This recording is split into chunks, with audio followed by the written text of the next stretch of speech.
Om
Sahana Vavatu Sahano Bhunaktu Sahaviryam Karavavahai Tejasvinavadhitamastu ma vidvishavahai. Om Shanti Shanti Shanti. Samasta Jana Kalyani Niratam Karunamayam Namami Chinmayam Devam Sadgurum Brahma Vidvaram. Om Partaya Pradibodhitam Bhagavata Narayanena Swayam Vyasena Kratitam Purana Munina Madhye Mahabharatam Advaitamritavarshiniim Bhagavatim Ashtadashadhyayinim Ambatvam Anusantadhami Bhagavad-Gite Bhavatveshini.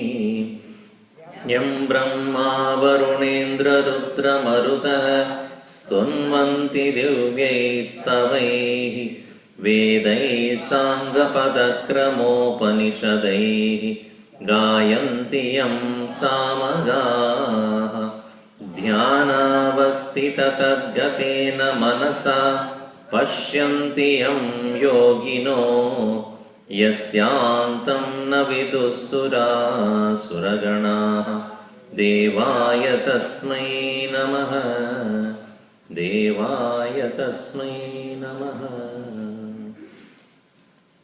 Atha Shashtodhyayah Shri Bhagavan Uvacha Anashrita Karma Palam Karyam Karma Karoti Yah Sasanyasi Cha Yogi Cha Naniragnirna Chakriyah Yam Sanyasamidhi Prahuhu Yogam Tam Vidhi Pandava Nahya Sanyasta Sankalpo Yogi Bhavati Kaschana Arurukshor Munir Yogam Karma Karanam Uchchate Yoga Rudasya Tasyeva Shramat Karanam Uchchate Yata Hinendriyarteshu Na Karmasvanu Shajjate Karma Sankalpa Sanyasi Yogarudastadocchate Uttaredatmanatmanam Natmanam avasadayed Atmaivakyatmano bandhuhu Atmaivaripuraatmanah. This is a very important verse according to our own Pujya Gurudev. This is because in the present context, we are all very much giving a lot of importance to our own buddhi or intellect. In education, everywhere, your children, when they are up to the time when they go to school, they are all very innocent. Afterwards, you expect them to be intelligent. What they become is only intellectual. There's a difference between intelligence and being intellectual. Intelligent person uses the intellect for one's own growth. Intellectual is only to question others. Why? You ask anything, you should, why? Go and do prayer. Why should I do prayer? Nobody does prayer. In my school, nobody taught me whether to pray or not. Nobody says that I should pray. Only you do that. What do I get when I pray? Is God listening? Where is He? If He is everywhere, why should I go to a prayer room? I can do it in my restroom also. Why should I get up at all? Why should I go to Bhagavad-Gita? Intellectual is one who does not use the intellect for personal growth, only to question everything around. But intellect being the, I have already many, no, twice. That is cold. Colder. Colder. Thank you. Why it is cold? Intellectual. So, when we thus use the intellect only for the sake of quenching our thirst of curiosity, but not for personal growth, no doubt you become very smart, but not good. I often ask parents, do you want a smart child or a good child? Swamiji, he should be street smart. The street smart means what? He knows how to do things and how to get away also. I read a story, it's European story, old folk story. There was a boy, young boy, he did not have a job and he was in a village. And he wanted to, make money, but he did not have any means to do it, so he came to the city. And there was a rich man there who was ready to give him a job. A young boy, so he said, I will make use of him. Old folk story, okay?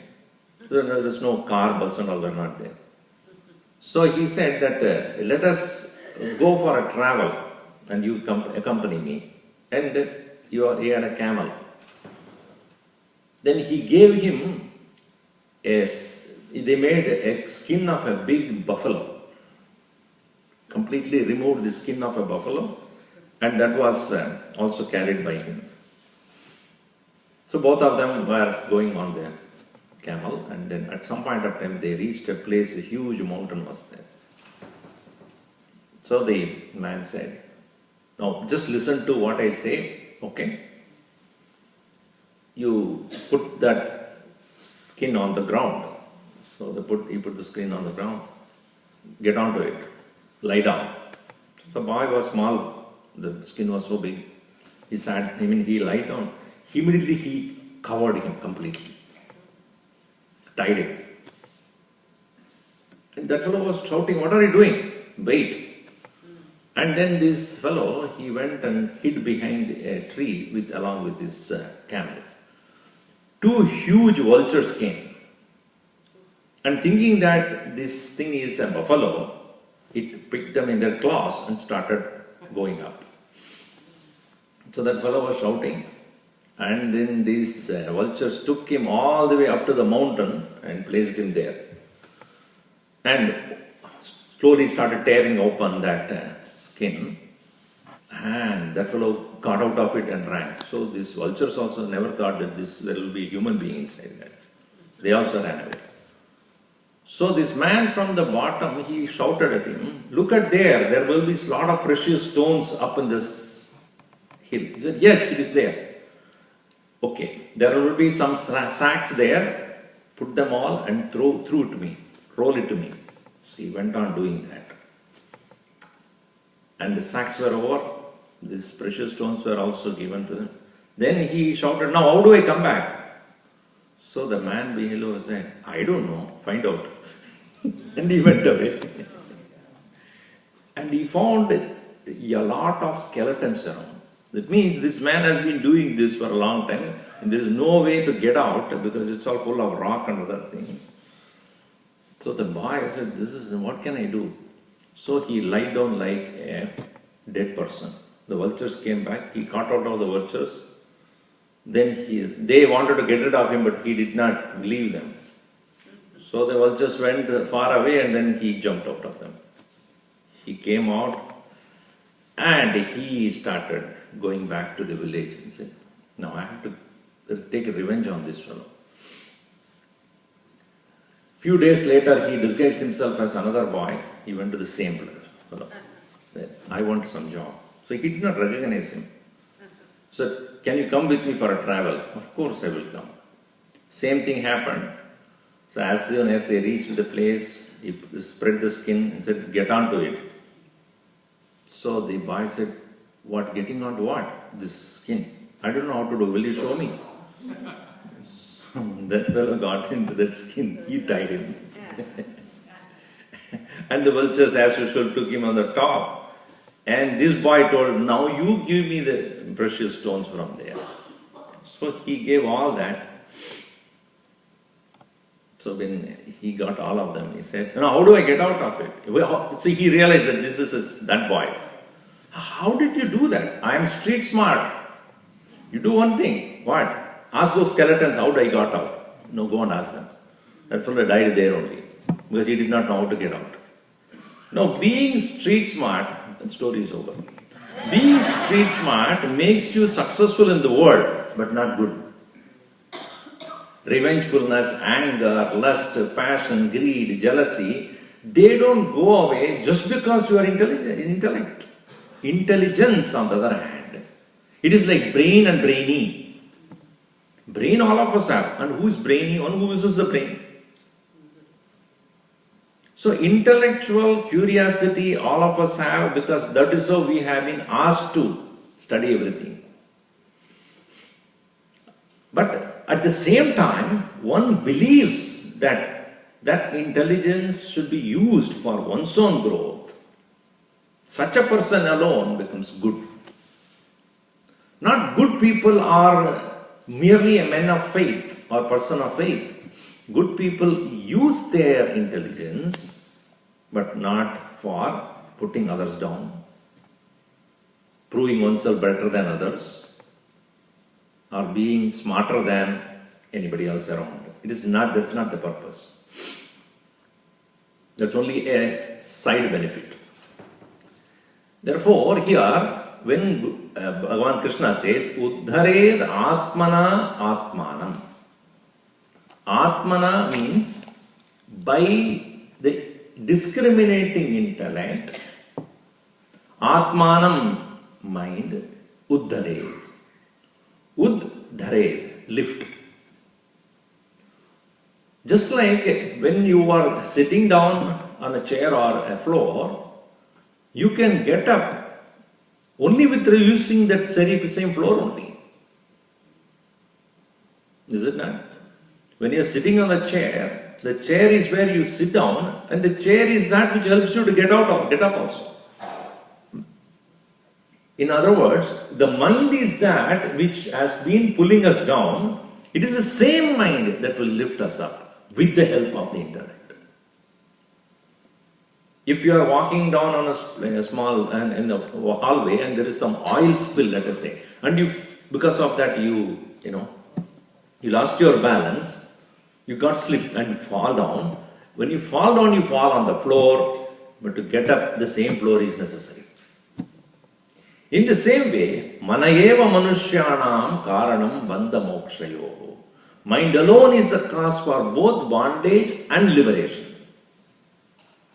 When the mind is able to take the help of the intellect, it can come out of it. In all our daily situations also, we pretty much prone to going by the fancies of the mind, not the understanding of the intellect. Even though I know a particular food is dangerous to my health, but because I have a taste for it, I won't give up. That affinity is created by the mind. Understanding is in the intellect. And therefore we always say, oh, I know, but I can't practice Swamiji. It is because we find a big gap between these two. Knowing and being. At what time you say no to a thing which you know it is not good for you, that is when the intellect comes. When you succumb to such a pressure of the emotion or the taste or the attachment of the mind, you succumb to the mind. So the constant battle of an individual who really wants to grow is to give more power to the intellect. Again, it is not for making yourself smarter than others or questioning everything that is going on around you. It is for turning yourself into a better person by using the intellect, not for the sake of proving yourself better than others. Uddhared Atmana. This, as I said last session, the Atma word is used many times in these next two verses, including here, with a different connotation every time. Atmanam Atmana Uddhared. Chittam Buddhya Uttaret. With the help of Buddhya, with the help of intellect, Chittam, meaning mind, Uttaret. Lift it up. And imagine Lord Krishna who is standing in the battlefield telling Arjuna to do it. Which means what? Even the God cannot help if you don't want to improve. But kuch karo na. Right? You have been given that intellect which is not available for any other living being. For what? All other living beings cannot have their own decision-making process. It is not possible for them. If you go to Alaska or any other cold areas, I have told you this before, the goats and then buffaloes or the dogs, everything will have a thick skin, feather. Why? Why that? Because they cannot protect themselves. So naturally, the nature has made their skin protect. Whereas if you are living in that condition, will you also develop that? You don't. Why? Bhagavan says, I have given buddhi. Take the skin from them and you use it. It is very clear. Nature has made a human being intelligent enough to do that himself. That other living beings cannot do it. So it is designed that way. So when Krishna himself says, you lift yourself by yourself, Arjuna asks, why not you do it? I won't. You disgrace, it is a disgrace to the human being then. Atmanam Atmana Uddharet. Our Gurudev writes it in his commentary, the lower mind which is full of passions and habits, and a higher mind which is informed and educated, these two are in the same place. As I explained last time, thought is the same, the kind of thought is different. When you are in doubt, sankalpa, vikalpa, oscillation, indecisiveness, confusion, delusion, misunderstanding, a lack of clarity, that is mind. Decision, discrimination, clear understanding, clarity, that is nature of intellect. So, it is not two equipments we have, two kinds of thoughts we entertain. Some people always look vague.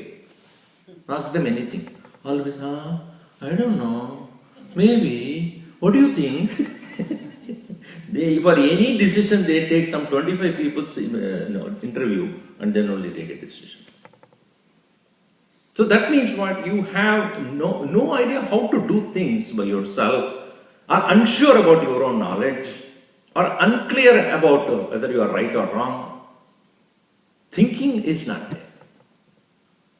So therefore, Krishna says, use your higher indiscriminative intellect, thought process, to guide the mind in such a way it doesn't fall again and again.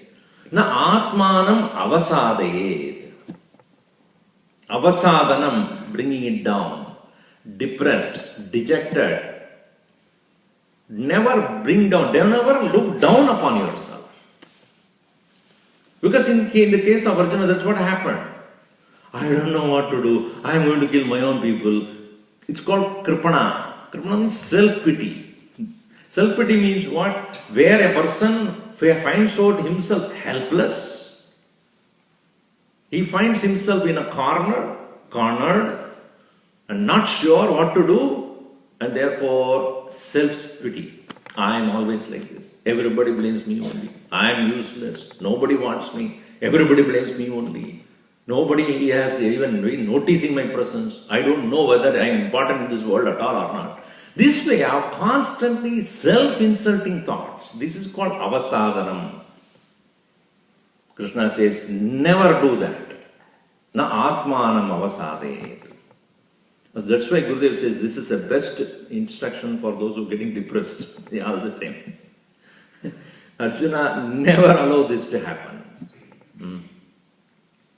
Uddaredatmanatmanam natmanam avasadayet. And when you do that, then alone an eternal friend you discover in yourself. Atmaiva hi atmanah bandhuhu. Bandhuhu, friend. Atma eva, one's own mind, intellect alone. Atmanaha, of oneself. Bandhuhu. In this context, I have to tell you about three different things that are used, the three different things are indicated through the word Atma. One is the mind, which we are familiar with, which I have talked about, which is confused, indecisive, unclear. The second one also I have told you about, which is called intellect, which is also a thought only, which is in the form of clarity, decision, and ability to discriminate clearly. So that is intellect. There is one more Atma there, which we have to recognize when it appears. That is called the ego. Whether it is the mind or the intellect, when you start owning up saying, I did it, that is where that fellow will rise up. This is called the notion of I. This is called the notion of I. When somebody praises you for the thing that you have done, obviously you will have that pride. Oh, yes, I did it and everybody is praising me. I think I'm good. So that is the I. Somebody is cursing you or blaming you for a thing you did. Then also you feel dejected. I should not have done this. I made a mistake. That is also I. When you didn't do a thing, but for which you praise, you are praised. That also there is I, is it not? Nobody knows I didn't do it, but I am given the credit. I. And a thing that you did not do, for which you are cursed, you get upset and angry. That is also I. How dare? I didn't do that. Why am I blamed for that? That is also I. So this I is a very peculiar thing. It appears only when there is a praise or an insult. This I notion. Where is it located? Not in the body. It is not a particular thought in the mind. It is not an intellectual idea. That is what is called the illusory appearance of I. It is none other than this itself. This is an interesting point. That is also referred as Atma.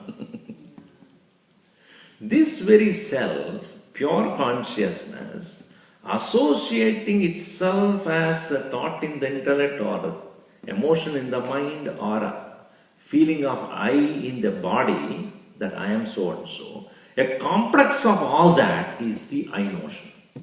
It can appear anywhere. You will never know where it will appear. When somebody says, oh, you are looking so good today, physically you get I now. Because I feel I'm looking very smart today. Right? That I is now associated with your body. or you are singing well, or you are some of the so your own skill is expressed, and then somebody says, "Oh, what a nice song you!" The eye appears, and I think, see, your son is so smart. He has all the smartness of yours. You do not know where it will appear. So this self is also referred, this is called little self, limited self. Limited self identified with one of these. This identification, the I notion, that is also referred as Atma. Now you see, therefore, Krishna has used this Atman word in three different ways. One, referring to the mind, Chitta. Referring to the intellect, Buddhi. Referring to the Ahankara, ego. In all the three uses that word, Atma. So, Atmaivahi Atmanaha Bandhuhu. This word, this statement is to say, only when your mind has become a subservient servant of the intellect, then such an intellect becomes friend of the self. If it is not, if the mind is not listening to the intellect, it goes on its own ways, this itself becomes an enemy of the self. Now you see. Atmaivahi Atmanaha Bandhuhu. Your mind which has listened to the intellect is a bandhuhu, friend to yourself. If your mind is not listening to the intellect, Atmaiva Ripuhu Atmanaha. Ripuhu, enemy.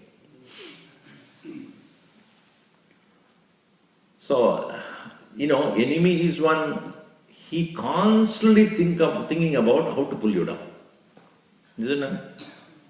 If that enemy is living in your own mind, then what will you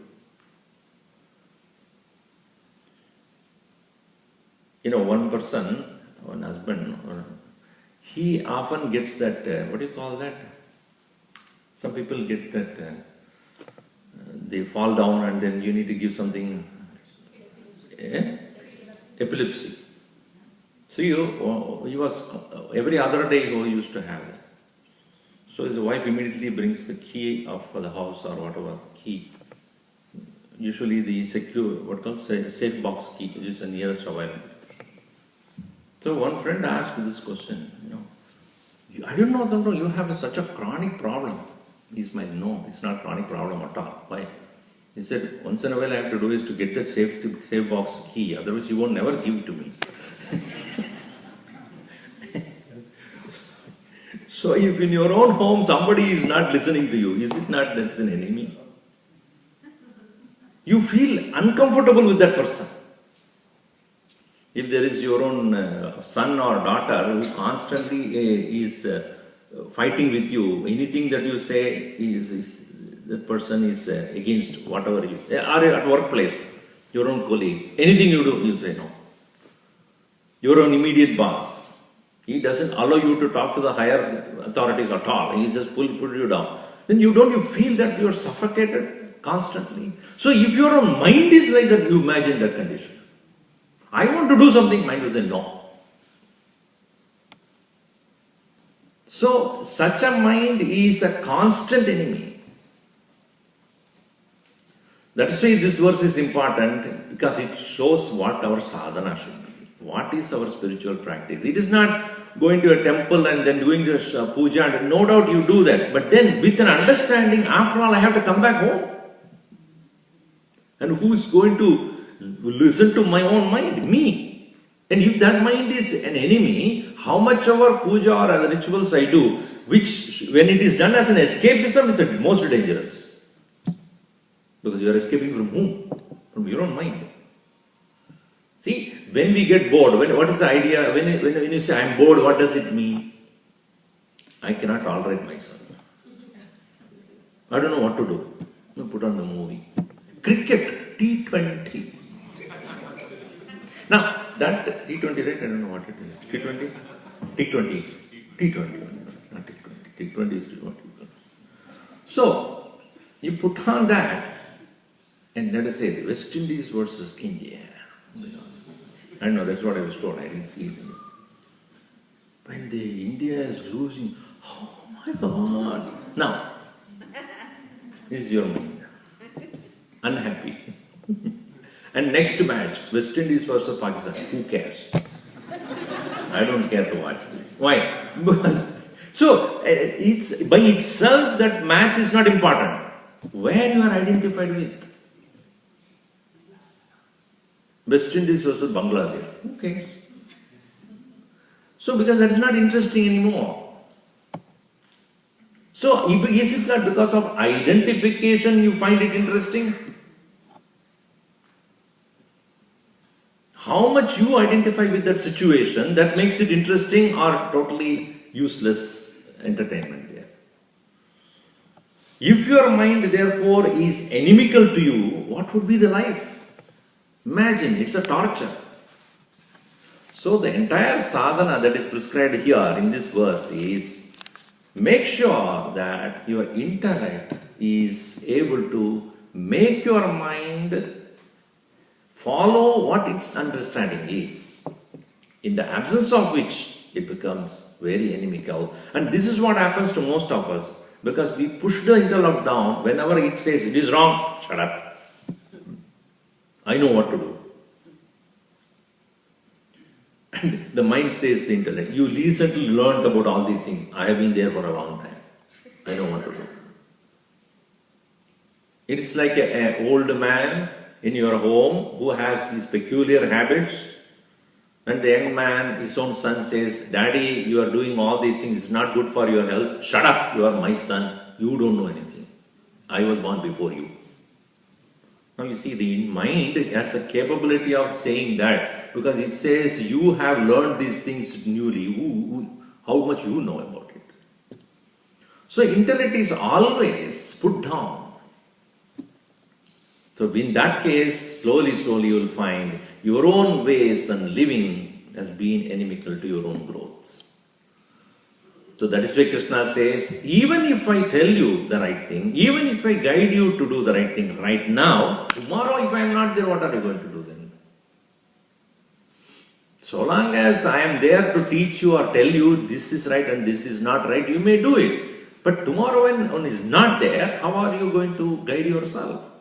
Therefore, do it yourself. Uddharedatmanatmanam natmanam avasadayet atmaiva hi. Atman alone is atmano bandhuhu, one's own enemy, friend. Atmaiva, that very self itself, ripuhu atmanaha. Mind itself is your friend. Mind itself is your friend. Your, right? You understand that? Your friend. Mind itself is your enemy. You are here reference to that very ego notion, I notion that is there presently in enveloping all this. That is the one which has to finally realize itself as pure consciousness. Now let me point out that very clearly to you. When we say the ahankar, I notion, this I notion of I is there presently with our physical body whenever we are identified with that. It is with our mind when we are affected by our emotions. It is with our intellect when we become arrogant with our own intellectual knowledge. That very I presently identified with any one of these as the ability to not to identify with anything. And instead identify with something greater and higher. As I am the self. I am the pure self. I am not the physical body and mind and intellect. I have the choice to let go of all of this. That very self can realize itself as the higher self.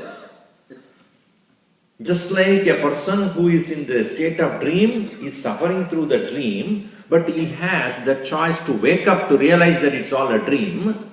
When he thus wakes up to that reality of the waking state and recognizes the dream as false, it is the same self, which at the earlier time in the dream was suffering, and waking up it says that suffering is false. Isn't it? In the same way, presently identified with the body, mind and intellect, that very self is now the suffering self that has to realize that it is wrong, it is false. To help it know it false, intellect is involved. Not to help it to get out and hold on to that same situation, mind is the cause.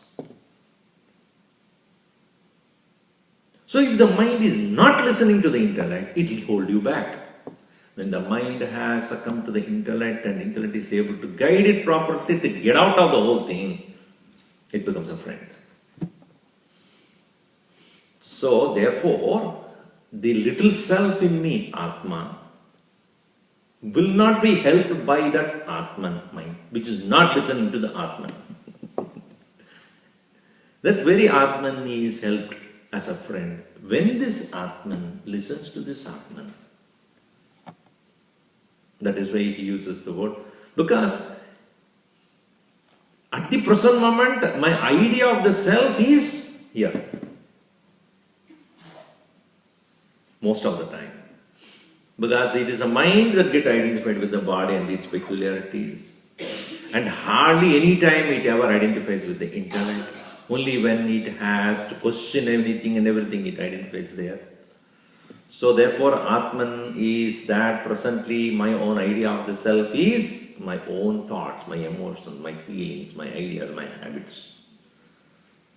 So therefore Krishna wants to use that very word, Atman, to identify or to indicate the realization of the self is when the identifying self realizes his higher nature, renouncing all these other identifications, which is helped by the intellect, which is presently not being listened by the mind, listened to by the mind. Now, to explain this very idea a little better, Krishna uses the same idea, same line of thinking in a different way.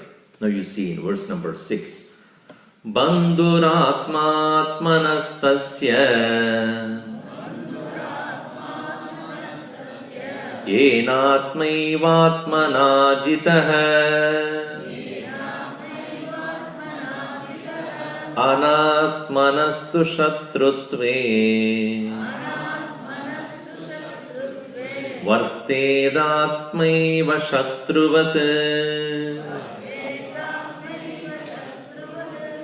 I know you're printing, there is a mistake. I don't know whether they have corrected it. In the big book it is okay, but the individual book, Shatrutve is written second time also, which is to be changed to Shatruvat.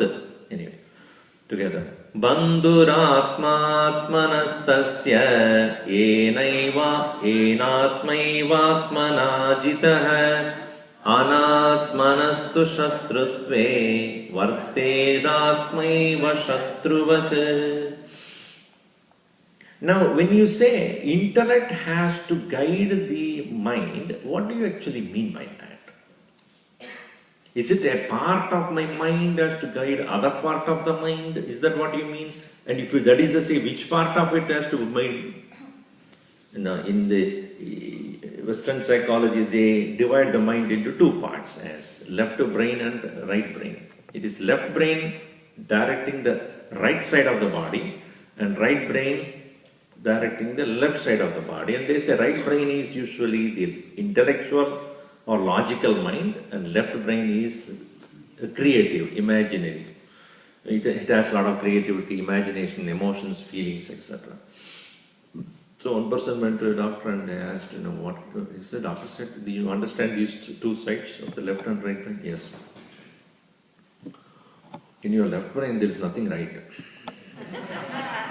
In your right brain, nothing is left. So, anyway, so where left and right is a characteristic, not real physical left and right. I don't think so. So, what is it? Is it one part of the brain should guide the other part of the brain? Is that what you mean physically? No. It is whenever there is the unruly behavior of the sense organs, going by its own taste and fancies, if there is a thought comes to your mind, no, this is not to be done, that thought is called the intellect. And this naturally doesn't come to us. It doesn't come to us so naturally. It has to be brought in by practice.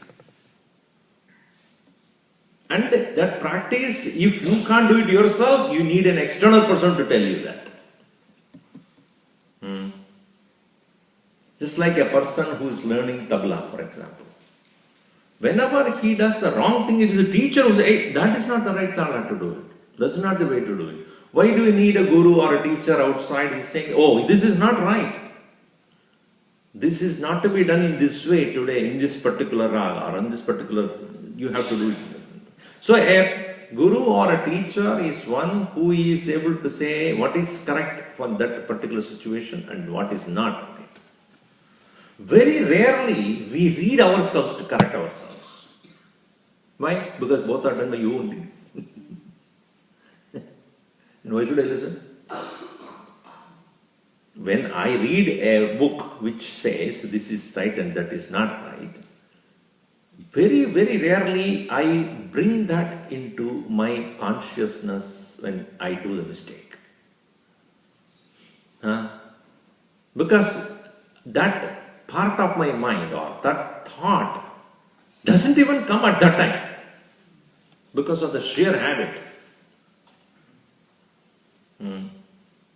So it is necessary that a person, maybe whom you respect, you revere, you accept his or her directions to you, then when you do a mistake, he says, no, that is not right. Who are you to tell me? That won't come. Oh, sorry, I should not have done this. So that very acceptance of that correction, makes you, next time you do, that person may not be there, but it will come as a thought. Yes, last time I did that, this is what I was corrected. So, I tell my students also, when you're chanting, if you do not accept that you're chanting not right, you will never change. So it's lot of time is spent on correction itself, especially those who have done this before and without the correct guidance, and such people when they chant, my God, I said, where did you learn all these things?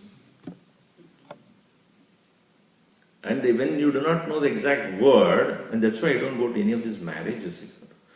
The priests, when they chant, I feel like committing suicide for myself.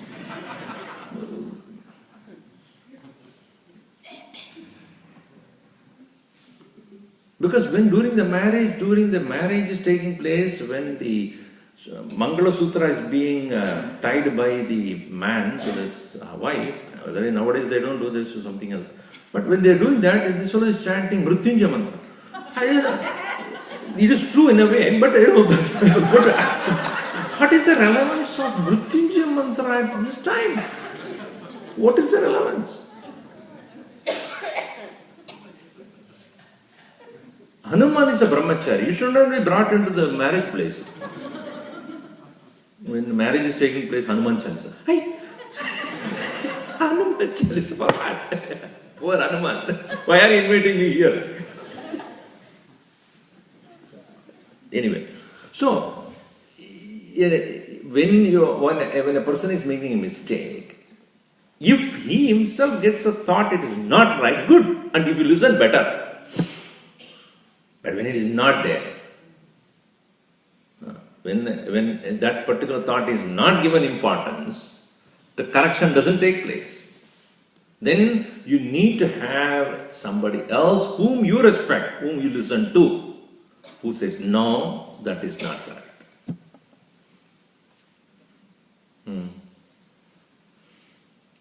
So here, Atmanaha, Tasya Atmanaha, for that person, Atma Bandhu. For such a person, one's own mind is a friend. For that self, which is presently identified with the body, mind, intellect, one's own mind is a friend to such a person. When, yena, by who, Atma eva Atmana jitaha. When the mind has conquered, with the help of the intellect, the urges of the senses. With the help of the intellect, the mind has conquered the senses. Atmana, Atma eva jitaha. Again, the word Atma is used here, there. No? By one who has conquered his senses, such a person, his own mind is a friend. So when you are in the midst of attractive things, how your mind is behaving, look at it. Not to blame the mind, understand its weakness. Because by blaming it is not going to improve. If your child is making something wrong, you are always like that, you always make a mistake. That fellow says, so what should I do now? If you just blame me for what I am doing and not teach me, I will never improve. So that patiently that individual will say, you are making a mistake. Now listen, this is the right thing to do. Not that it won't make mistakes, because it is such a force of habit that we have been living with. Our Gurudev used to say that when you have got into a train which is going in the opposite direction and you realize that it's opposite direction, what do? Jump out of it? Wait till the next station comes. Then get out and take the opposite train. Is it not? You will not jump out of the train in the running train. You will not be there to tell us what happened. So, our habitual tendency is to run towards the body requirements and its urges. You cannot stop it at once. It takes its own time. But realize that it's not right. That realization itself is allowing the intellect to come into picture. And on the next occasion, when the urges have not become an action, there he says, no, wait, this is not to be done. So therefore, that mind which has conquered the senses with the help of the intellect, Atma eva Atmana jitaha, which has conquered itself, such a mind, Atma, Atmanaha bandhu, friend of yours. If you are not, Anatmanaha, one who has not done, with whose mind is not conquered the senses, Shatrutve, being inimical, Shatruvat vartate. That Atma eva Shatruvat vartate.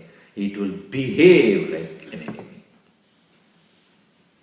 Being inimical. Because, that's what happens to when you tell your child, you are having cold and cough,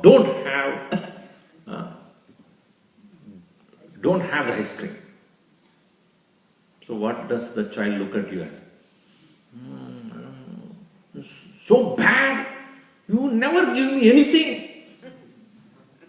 And then they will say, the neighbor watches this, he doesn't have a child. That family doesn't have a child. Come here, I will give you ice cream. Now you tell me, is he a friend or an enemy? No.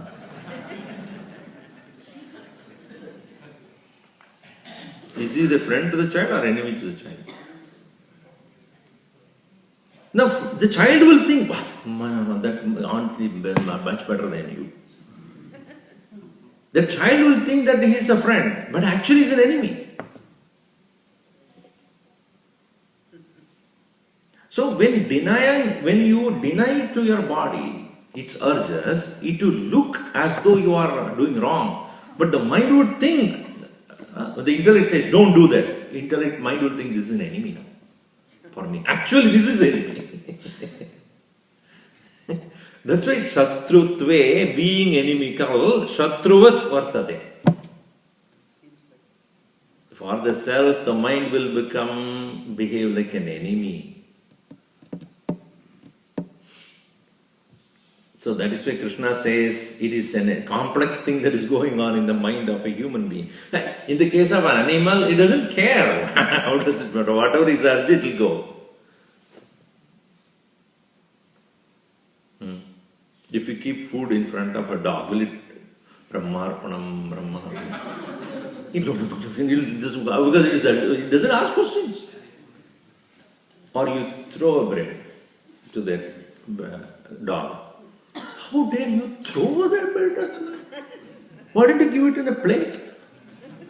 Will it have any feeling of insult? Intimidation? No, it will eat. Because it was hungry, it will eat. Whereas I throw bread, eat. Even if you are hungry, dead hungry, you would not do it. You insulted me. Because the human mind thinks. How it is given is also important, not what is given.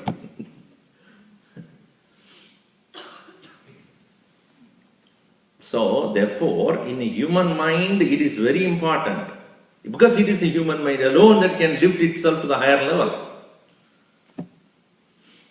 So, here, when the mind, guided by the intellect, is able to conquer the senses, such a mind is a friend to oneself. When the mind is not conquering the senses, it is succumbing to the demands of the senses, it will start being inimical, it will behave like an enemy. And such is a torturous condition people go through. In our case also, one person said, how does it feel like having mind as an enemy? One person suggested, you do one thing.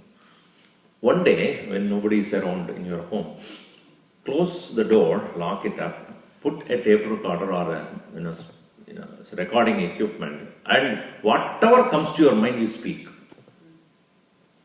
to that. Whatever comes to your mind, whatever is going on in your mind, you speak it into that. Alright? Then switch it off. 2 days later, listen to it. And you will find you are just like a madman. If you go to a lunatic asylum, they keep doing that only. They openly say that you don't do it. That's all the difference. We have some discrimination not to say, even though it comes to our mind. When you see a person, see the useless fellow. Look at his mind. Look at his face.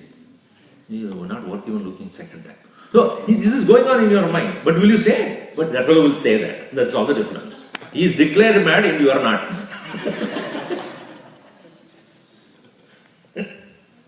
If you happen to say whatever comes to your mind, nobody will come anywhere near you. Running commentary all the time. So the quietening the mind is not an easy job. That's why Krishna has taken this elaborately, because he said, Arurukshor muniryoham karma karanamucchade yoga arudasataseva shrama karanamucchade. The quietening the mind. Quietening the mind will not happen unless this much of practice is done before. So his interest is to make Arjuna understand what is required to quiet the mind. It is not forceful silence that you all experienced some 5 hours back. Forceful silence. But that's not a sleepy condition. The quietening of the mind consciously with the help of the intellect.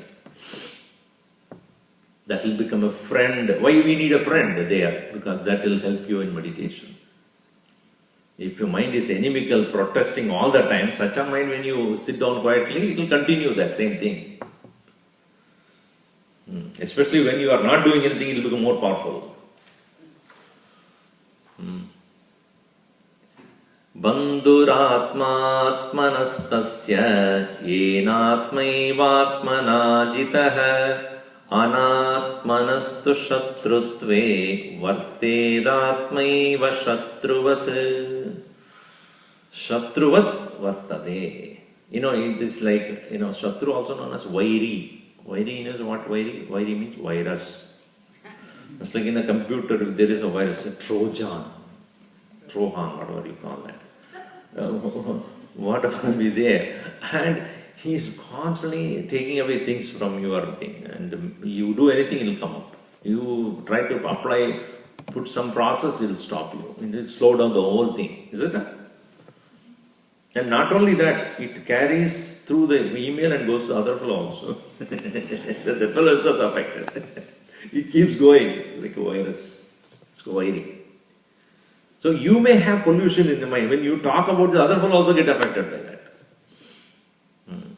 So, bandhuratma manastasya yenatmaivatmana jitaha anatmanatsu satrutve vartedatmaiva shatruvat.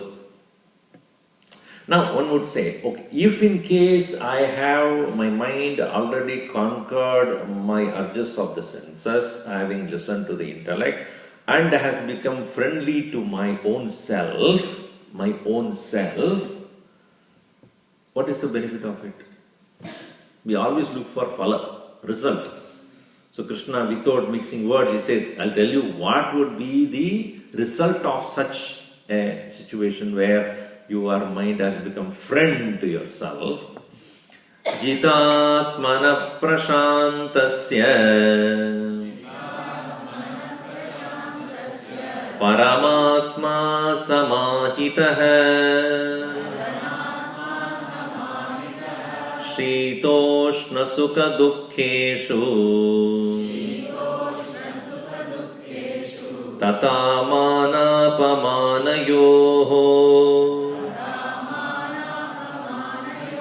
Jitatmana prashantasya Paramatma samahitaha Shitoshna sukha dukkheshu tatamana pamanayoho.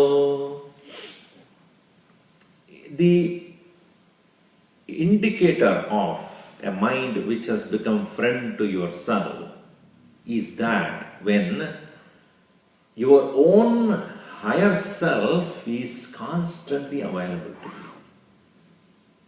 Paramatma samahita. Samyak ahita. Well placed, well laid down. One's own Paramatma, meaning higher self, is very much available to you, well placed in you.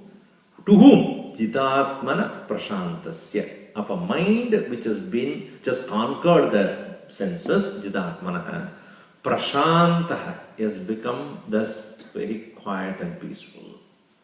When Shida, Ushna, Sukha, Dukkha, Mana, Apamana.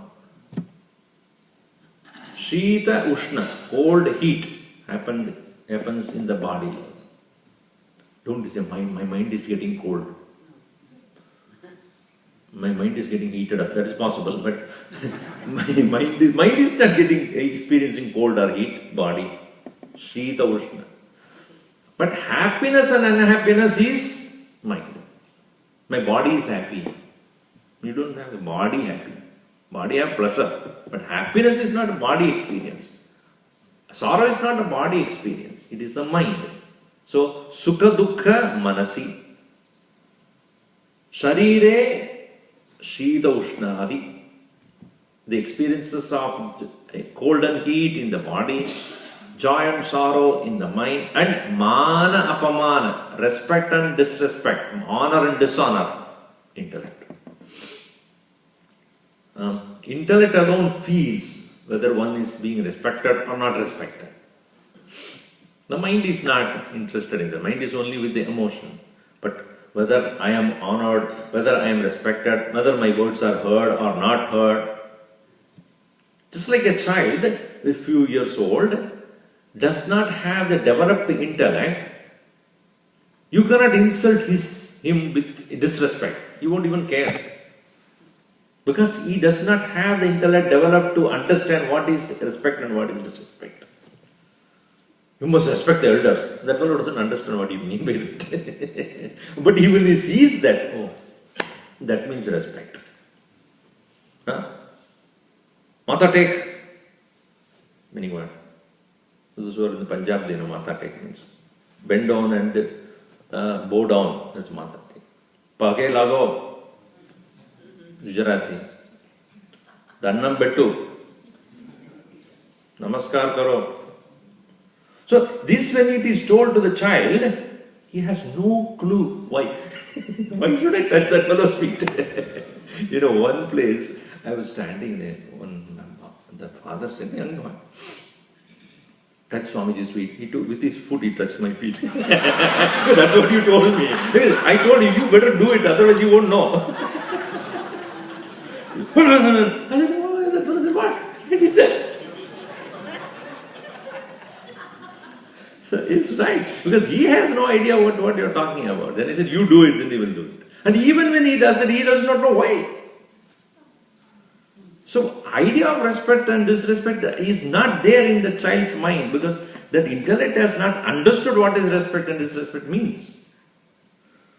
So, to the intellect is mana apamana, honor and dishonor. For the mind it is sukha and dukkha. For the body it is shita ushna. So, in these conditions of joy or sorrow, heat or cold, and honor or dishonor, when my mind is oscillating, then my mind is not samahita. The mind is still immature, undeveloped, uncultivated. Because still I feel the external world has to recognize who I am. That ahankara is still somewhere hovering around here. So, in some way or other, as when you read more and more, you are expecting your intellect, ego in the intellect is more and more than other places.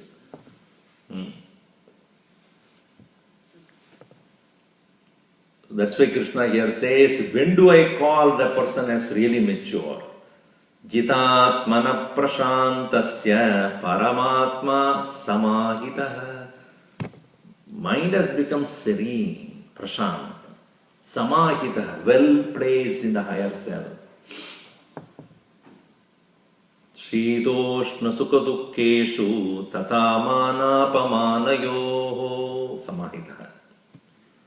Samahita, in these conditions, mind is quiet. Meaning it has become at one with the higher self. Therefore, externally, whether recognized or externally, physical body is going through whatever it is going through, mind unaffected, immune to that. So, such is the mind of a yogi, which is called Shamana. Yoga Arudaha. He has become Yoga Arudaha. Yoga Arudaha means one who has mounted the mind, as I explained last time. Vrishabha Arudaha. Who is he? Lord Shiva is Vrishabha Arudaha. Why? Vrishabha, bull. Arudaha, climbed over. So Vrishabha Arudaha is Shiva. Garuda Arudaha. Similarly, Yoga Arudaha, yogi. Yogi is the one who has already climbed his mind, meaning his mind is under that control.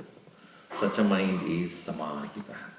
Alright, we'll see in the next class. Announcements. Om Sarve Bhavantu Sukhinah Sarve Santu Niramaya Sarve Bhadrani Pashyantu Ma Kaschid Dukkha Bhaved. Om Shanti Shanti Shanti Hari Om Shri Gurubhyo Namaha Hari Om.